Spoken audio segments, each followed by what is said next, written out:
మరిన్ని వీడియోస్ కోసం సబ్స్క్రైబ్ చేసుకోండి. లేటెస్ట్ అప్డేట్స్ కోసం గంట ఐకాన్ను క్లిక్ చేయండి. సాయిబాబా పుట్టుక బాల్యం 1842 సంవత్సరం పత్తారు అనే గ్రామంలో సాయిబాబా జన్మించారు. ఆయనని అందరూ బాబు అని పిలిచేవారు. ఆయనకు గోలీలాట, కర్రాబిళ్ళ బాగా నచ్చిన ఆటలు. పిల్లలందరితో కలిసి బాబా గోలీలు ఆడేవారు. వడ్డీ వ్యాపారి కొడుకు కూడా వారితో ఆడుకోవడానికి వచ్చాడు. నేను మీతో ఆడతాను అని అన్నాడు. అప్పుడు బాబు, అలాగే కాని ఓడిపోతే ఏడవకూడదు అని అన్నాడు. అందరూ ఆట మొదలుపెట్టారు. బాబు వారందర్నీ ఓడించేశాడు. ఎంతో సంతోషంతో గెంతులు వేశాడు. వడ్డీ వ్యాపారి కొడుకు మరిన్ని గోళీలు తెస్తానని ఇంటికి వెళ్ళాడు. ఇంట్లోని గోళీలతో పాటు పవిత్రమైన సాలగ్రామాన్ని కూడా తీసుకొచ్చేశాడు. బాబును తనతో ఆడమని గొడవ చేశాడు. వాళ్ళు మళ్ళీ ఆడారు. ఈసారి బాబు గోళీలతో పాటు సాలగ్రామాన్ని కూడా గెలుచుకున్నాడు. వడ్డీ వ్యాపారి కొడుకు ఏడుస్తూ వాళ్ళమ్మకు ఫిర్యాదు చేస్తానని వెళ్ళాడు. మిగిలిన వాళ్లు భయపడి అక్కడి నుండి పారిపోయారు. వడ్డీ వ్యాపారి కొడుకు వాళ్ళమ్మతో తన గోళీలు, సాలగ్రామాన్ని బాబు లాక్కున్నాడని చెప్పాడు. వాళ్ళమ్మ అతని మాటలు నమ్మి బాబు దగ్గరకు వచ్చింది. బాబు, నువ్వు నా కొడుకుని మోసం చేసి తీసుకున్న గోళీలు, సాలగ్రామం ఇచ్చేశాయి అని గదమాయించింది. బాబు అవి తను గెలుచుకున్నానని, వాటిని ఇవ్వనని సాలగ్రామాన్ని నోట్లో వేసుకున్నాడు. వడ్డీ వ్యాపారి భార్య కోపంతో బాబును కొట్టి నోరు తెరవమంది. బాబు నోరు తెరిచాడు. నోటిలో 14 లోకాలు కనిపించాయి. ఆమె నిర్ఘాంతపోయి, ఎవరు నీవు భగవంతుని అవతారానివై ఉంటావు, నన్ను క్షమించు బాబు అంటూ ఏడుస్తూ బాబా కాళ్లపై పడి వేడుకుంది. బాబా షిరిడీకి వచ్చుట. బాబా చిన్న వయసు నుండి శివాలయానికి వెళ్లేవారు. దానితో పాటు పవిత్ర ఖురాన్ కూడా పఠించేవారు. గ్రామస్తులందరూ ఇది అధర్మమని, ఏదో ఒక మతమే పాటించాలని బాబా గురించి చర్చ మొదలుపెట్టారు. బాబాను గ్రామ బహిష్కరణ చెయ్యాలని తీర్మానం చేశారు. గ్రామస్తులకు భయపడిన సాయిబాబా తల్లి ఆయనను వేరే గ్రామంలోని శ్రీ వెంకూసాబాబా ఆశ్రమంలో చేర్చాలని నిర్ణయించుకుంది.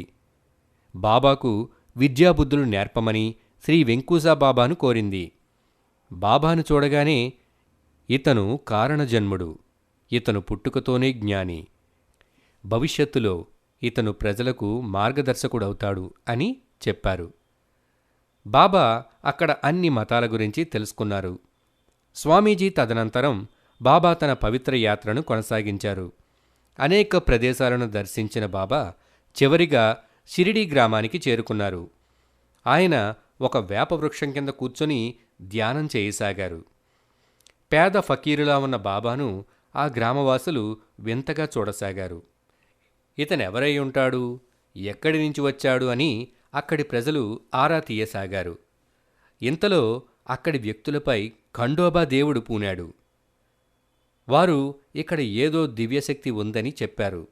బాబా వారిని ఆ వేప చెట్టు మూలల్లో త్రవ్వమని చెప్పాడు.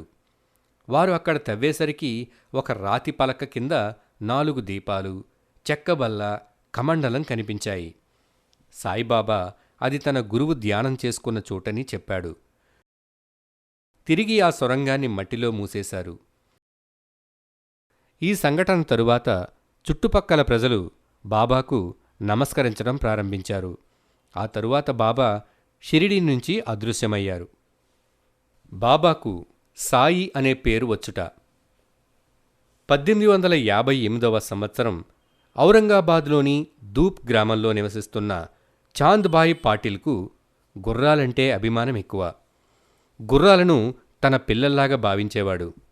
తన తెల్ల గుర్రాన్ని ఏ లోటు లేకుండా బాగా చూసుకోమని పనివారికి చెబుతుండేవాడు. హఠాత్తుగా ఒకరోజు ఆ గుర్రం కనిపించకుండా పోయింది. పనివాడు వచ్చి ఆ గుర్రం కనిపించటం లేదని చెప్పాడు. చాంద్ పాటిల్ ఎలాగైనా గుర్రం జాడు కనిపెట్టమని పంపుతాడు. అతను కూడా గుర్రం కోసం గ్రామమంతా గాలిస్తాడు. అలా వెతుకుతూ అడవిలోనికి వెళ్తాడు. అక్కడ ఒక యువ ఫకీరు మామిడి చెట్టు కింద కూర్చుని ధ్యానం చేస్తూ కనిపించాడు. ఈయన తేజస్సు చూస్తుంటే సిద్ధుడి వలె ఉన్నాడు. ఈయనను అడుగుదాం అని నమస్కారం పెట్టాడు. నా గుర్రం కనిపించడం లేదు, ఎక్కడ వెతికినా అది దొరకలేదు, మీరే నాకు దాని జాడ తెలియజేయాలి అని వేడుకొన్నాడు. అప్పుడు బాబా కళ్ళు తెరిచి, దిగులు పడకు, ఇటుగా వెళ్ళి వెతుకు, నీ గుర్రం జాడ దొరుకుతుంది అని చెప్పారు. వెంటనే కృతజ్ఞతలు తెలిపి అటుగా బయలుదేరాడు చాంద్ పాటిల్. అతనికి తన గుర్రం దొరికింది. అతను పరమ ఆనందంతో ఆ బాబా మహిమాన్వితుడు, ఆయనను తిరిగి దర్శించాలి అని తన గుర్రంతో బాబా వద్దకు వచ్చాడు.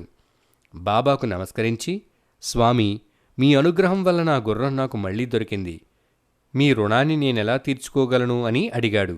దానికి బాబా అతని చిలుముని అడిగారు. నిప్పులేనిది ఈ చిలుము ఎలా వెలుగుతుంది అన్నాడు చాంద్ పాటిల్. బాబా సటకాతో భూమిపై కొట్టి నిప్పును పుట్టించారు. చాంద్ పాటిల్ చిలుమును ముట్టించి బాబాకిచ్చాడు. బాబాను తన ఇంటికి ఆహ్వానించాడు. బాబా, నువ్వు ముందు ఇంటికి వెళ్ళు, నేను ఏదో ఒకరోజు తప్పక వస్తాను అన్నారు. చాంద్ పాటిల్ దిగులుగా ఇంటికి వెళ్ళాడు. బాబాగారి రాక కోసం చాలా ఎదురుచూశాడు. 2 రోజుల తరువాత బాబా చాంద్ పాటిల్ ఇంటికి విచ్చేశారు. చాంద్ పాటిల్ బాబాగారికి పరిచర్యలు చేశాడు. షిరిడీలో వారి బంధువుల వివాహం ఉందని, తనతో పాటు బాబా కూడా వస్తే బాగుంటుందని అడిగాడు. బాబా అలాగేనని అతనితో షిరిడీ బయలుదేరాడు. షిరిడీలోని సరిహద్దుల్లో గల దేవాలయాన్ని చేరగానే ఆ గుడిలోని అర్చకుడు మహల్సాపతి బాబాను రాసాయి అని సాదరంగా ఆహ్వానించాడు. దివ్య తేజస్సు కలిగిన బాబాను మొదటిసారిగా సాయి అని పిలిచింది మహల్సాపతే. నాటి నుండి బాబాను అందరూ సాయి అని పిలవడం ప్రారంభించారు. వివాహం పూర్తయిన తరువాత చాంద్ పాటిల్ బాబాను తిరిగి తమ గ్రామానికి వెళదామని కోరాడు. కానీ బాబా షిరిడీ తనకెంతో ఇష్టమైన గ్రామమని, తను అక్కడే ఉంటానని తెలిపారు. చాంద్ పాటిల్ షిరిడీ వదిలి తన గ్రామానికి బయలుదేరాడు. సాయిబాబా దినచర్య. సాయిబాబా అతి సామాన్యుడిలా జీవించేవారు. ఆయనకున్న ఆస్తల్లా ఒక రేకు డబ్బా, ఒక సటక, ఒక చిలుము మాత్రమే. తలకు గుడ్డను కట్టుకునేవారు. కఫిని అనే పొడవాటి అంగీని ధరించేవారు. ఒక్కొక్కసారి కాషాయపు వస్త్రాలు, ఒక్కొక్కసారి తెల్లని వస్త్రాలు ధరించేవారు. బాబా తను నివసించే మసీదులో దుని అనే అగ్నిని ప్రజ్వలించారు. ఈ దుని ఇప్పటికీ వెలుగుతూనే ఉంది. షిరిడీలో ఈ దుని ఒక ప్రత్యేక ప్రదేశంగా పూజించబడుతుంది. మనుషుల యొక్క శారీరక, మానసిక రుగ్మతలను, మాలిన్యాలను తొలగించటానికి బాబా ఈ దుని నుండి ఊదిని తీసి ఇస్తుండేవారు. ఈ బూడిద లక్షలాది ప్రజల కష్టాలను తొలగించేది. తొలి రోజుల్లో బాబా ఎక్కడో ఒకచోట నివసించేవారు కాదు. గుడి, చావడి, మసీదు ఇలా రకరకాల ప్రదేశాల్లో ఉండేవారు. తెల్లవారుజామునే వేప చెట్టు కింద ధ్యానం చేసేవారు. ఆ వేప చెట్టు ఆకులు నేటికీ తీయగానే ఉంటాయి. సాయిబాబా తన కోసం వంట చేసుకునేవారు కాదు. యాచన ద్వారా తన ఆహారాన్ని పొందేవారు. భిక్షగా పొందిన ఆ ఆహారాన్ని కూడా మూగజీవాలకు పెట్టి నీటితో తన ఆకలిని తీర్చుకునేవారు. బాబా ఆహారం కోసం భిక్షకు వెళ్లడం చూసి విచారించిన తాత్యా తల్లి బాయిజాబాయి ఆహారాన్ని వండి బాబా వద్దకు తెచ్చేది. కాని బాబా మాత్రం భిక్షాటనకు వెళ్లేవారు. ఒకరోజు బాయిజా ఆహారం పట్టుకొని బాబా కోసం ఊరంతా వెదకసాగింది. అలసిపోయి ఆఖరుకు బాబాను చేరుకుంది.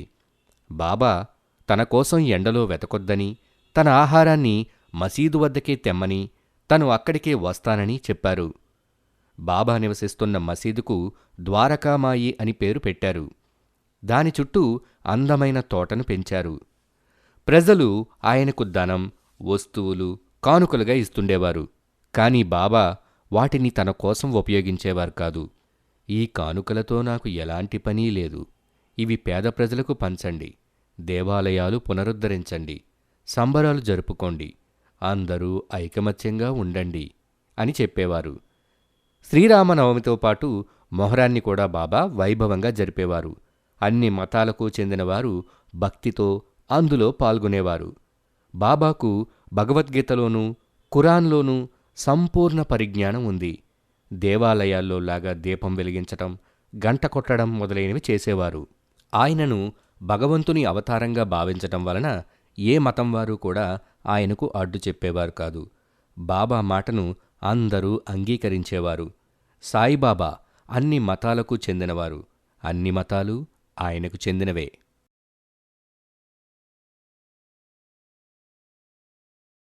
బాబా నీటిని నూనెగా మార్చుట. సాయిబాబాకు దీపాలను వెలిగించటమంటే ఎంతో ఇష్టం. ద్వారకామాయిలో దీపాలను వెలిగించటం కోసం దుకాణదారుల నుండి నూనెను యాచించేవారు బాబా.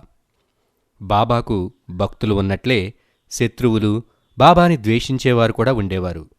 కాని బాబా వారితో వాదించేవారు కాదు. బాబా చేతలే వారికి బదులు చెప్పేవి. అలాంటి దుష్టుల్లో కొందరు బాబాకు నూనె ఇవ్వద్దని దుకాణదారులపై ఒత్తిడి తెచ్చారు. బాబాపై లేనిపోనివి చెప్పి నూనె ఇవ్వకుండా చేశారు. ఎప్పటిలాగే బాబా నూనె కోసం దుకాణానికి వెళ్లారు. దుకాణదారుడు పొమ్మన్నాడు.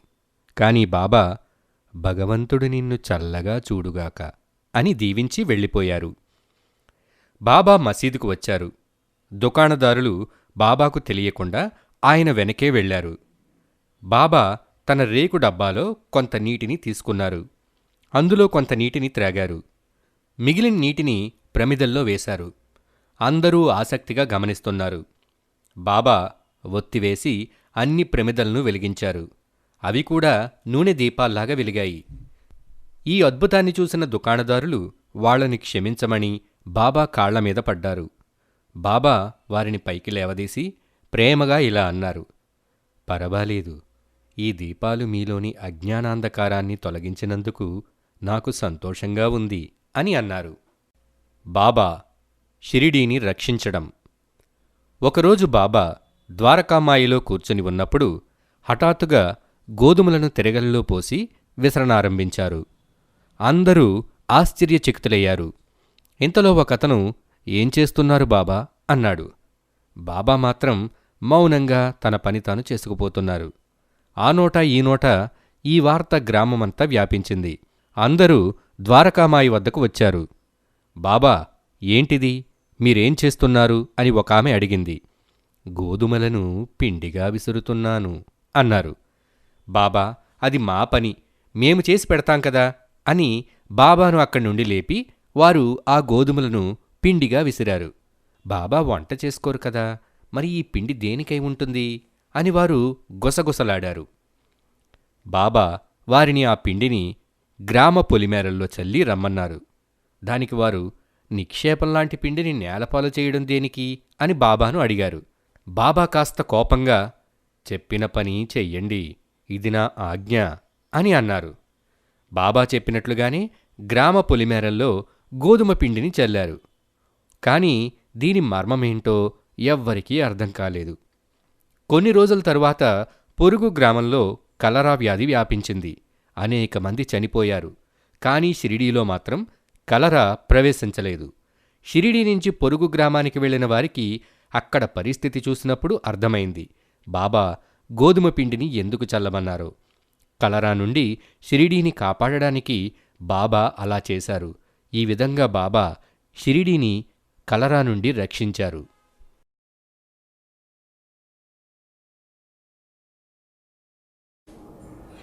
మీకు ఈ వీడియో నచ్చినట్లయితే లైక్ బటన్ని క్లిక్ చేయండి. అలాగే మీ అభిప్రాయాలను కామెంట్ బాక్స్లో రాయండి.